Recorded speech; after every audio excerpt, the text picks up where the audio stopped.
कालपुरुष की पहली राशि मेष है। मेष राशि पर मंगल का आधिपत्य रहता है। वैदिक ज्योतिष में मंगल को ग्रहों के मंत्रिमंडल में रक्षा मंत्री का पद प्राप्त है। मेष ये अग्नि तत्व और चर राशि है। मेष जातकों में नेतृत्व शक्ति जो है वो कूट कूट कर भरी होती है। ये साहसी जोशीले होते हैं मंगल के कारण, और ये हंसी मजाक भी करते हैं तो लगता है कि लड़ाई कर रहे हैं, क्योंकि एनर्जी बहुत है इनमें, परिश्रमी होते हैं। लेकिन एक ड्रॉबैक ये है कि कोई एक निश्चित ध्येय, कोई टारगेट जैसे ही इनका पूरा होता है ये फिर लूज या शिथिल पड़ जाते हैं। अन्याय ये सहन नहीं कर सकते। अन्याय भले ही खुद पर हो रहा है या उनके सामने हो रहा है, ये उसे रोकने के लिए अपने शक्ति का उपयोग करते हैं और बड़े से बड़े शक्तिमान से भी भिड़ सकते हैं, टकरा सकते हैं। जिद्दी स्वभाव होता है, स्वाभिमानी ये होते हैं और स्पष्टवादी होते हैं। साथ ही साथ स्वेच्छाचारी, खुद की इच्छा के अनुसार आचरण करने वाले ये होते हैं। विद्रोही स्वभाव इनका मूल है, जिससे कभी कभी ये उपद्रवी और हिंसक भी बन जाते हैं। उतावलापन इनको नुकसान दे सकता है। ये किसी भी बंधन में नहीं बनते। शारीरिक और मानसिक रूप से मजबूत होते हैं, लेकिन जो भी इन्हें हासिल होता है उससे ये कुछ असंतुष्ट होते हैं।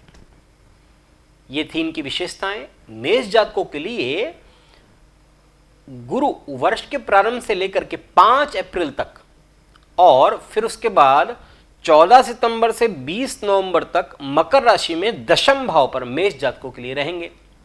5 अप्रैल को गुरु अतिचार करके कुंभ राशि में आ जाएंगे 5 अप्रैल से 14 सितंबर, और फिर बाद में 20 नवंबर से वर्ष के अंत तक एकादश भाव में आय स्थान को सुशोभित करेंगे कुंभ राशि में।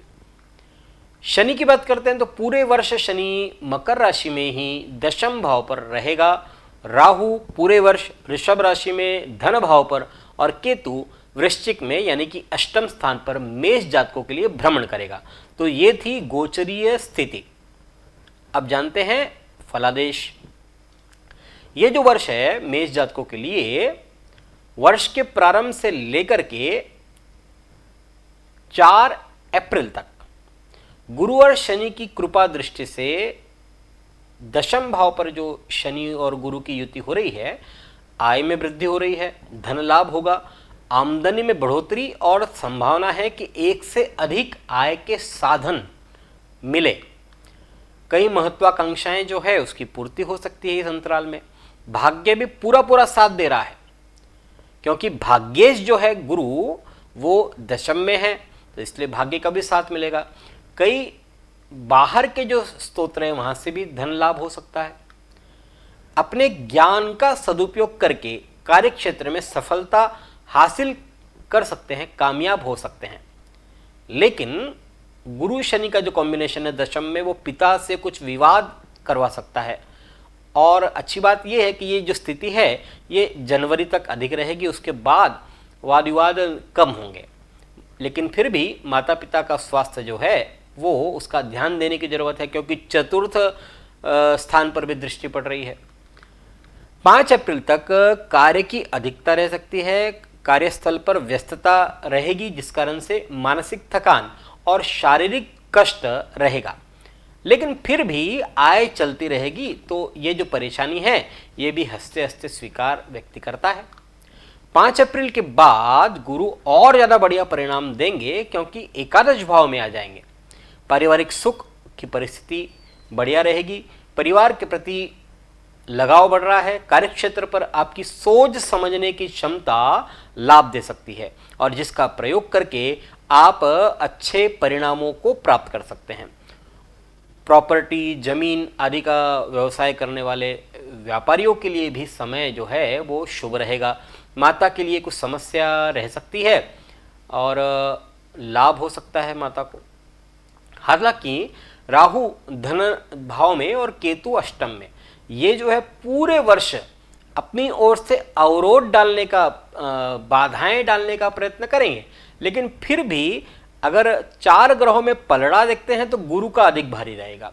पारिवारिक जीवन में आप समय देने में असमर्थ हो सकते हैं क्योंकि व्यस्तता अधिक रहेगी, लेकिन फिर भी कार्यक्षेत्र में आपकी मेहनत में कोई कमी नहीं देखी जाएगी। आप बिल्कुल इस अंतराल में लगे रहेंगे।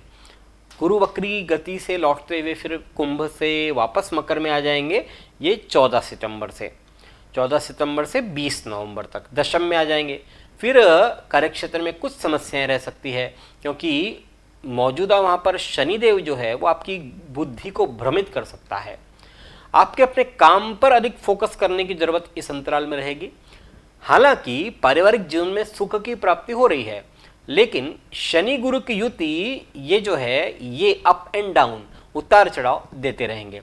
वर्ष के अंत में फिर से 20 नवंबर को गुरु महाराज जो है मार्गी होकर के फिर कुंभ राशि में आ जाएंगे, जिससे आपके लिए और अच्छा बेहतरीन समय साबित होगा। जीवन में भरपूर सफलता मिल सकती है। दाम्पत्य जीवन में सुख की प्राप्ति हो रही है, लेकिन सबसे बड़ी आपके लिए एक ही चीज है, आलस्य को त्यागे, अन्यथा आपको इस अंतराल में भी नुकसान हो सकता है क्योंकि द्वितीय और अष्टम में जो राहु केतु की स्थिति है वो प्रॉब्लम दे सकती है। एकादश भाव में मौजूद गुरु धन लाभ करवाएगा। छात्रों के लिए भी समय जो है ये भाग्यवान सिद्ध हो सकता है क्योंकि पंचम भाव पर छात्र के स्थान पर गुरु की दृष्टि है। मार्ग की मुश्किलें दूर हो रही है, अध्ययन में मन लगेगा, मेहनत के परिणाम अच्छे मिलेंगे।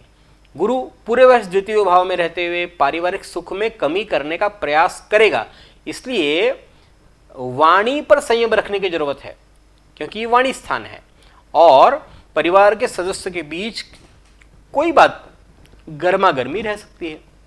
केतु पूरे वर्ष अष्टम भाव में रह रहकर शारीरिक पीड़ा दे सकता है, रह रहकर कुछ चोट आदि की आशंका रहेगी। रक्त विकार और त्वचा संबंधी समस्याएं भी दे सकता है केतु। फिर भी कुल मिलाकर के ये जो वर्ष है वो आपकी बुद्धि के प्रयोग से अच्छे परिणाम अर्जित करने में आप सफल रहेंगे। परिवार में एकजुटता लाना आपके लिए प्राथमिकता रहनी चाहिए। इस वर्ष को और बेहतर बनाने के लिए कुछ सुझाव है। अपने भाग्य को और ज़्यादा उन्नति और रफ्तार देने के लिए पुखराज आप पहन सकते हैं। पुखराज पहनने से बहुत अच्छे परिणाम आपको इस साल मिलेंगे। उत्साह को बढ़ाने के लिए लाल चंदन का तिलक आप लगाएं, माथे पर भी लगाएं और नाभि पर भी आप लगा सकते हैं। राहु और केतु की पीड़ा को कम करने के लिए आप हनुमान जी की आराधना करें। बजरंग बाण का पाठ करते हैं तो इससे भी आपको बहुत लाभ हो सकता है।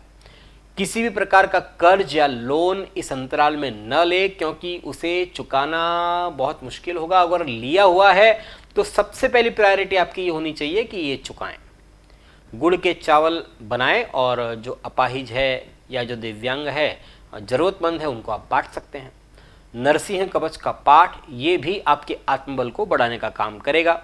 गहरे रंग से के जो कपड़े होते हैं उन्हें पहनने से इस अंतराल में बचना चाहिए और किसी से उधार लेने से बचें। इस प्रकार से मेष जातकों के लिए यह जो वर्ष है ये उतार चढ़ाव वाला रह सकता है। देखते हैं कालपुरुष की दूसरी राशि वृषभ।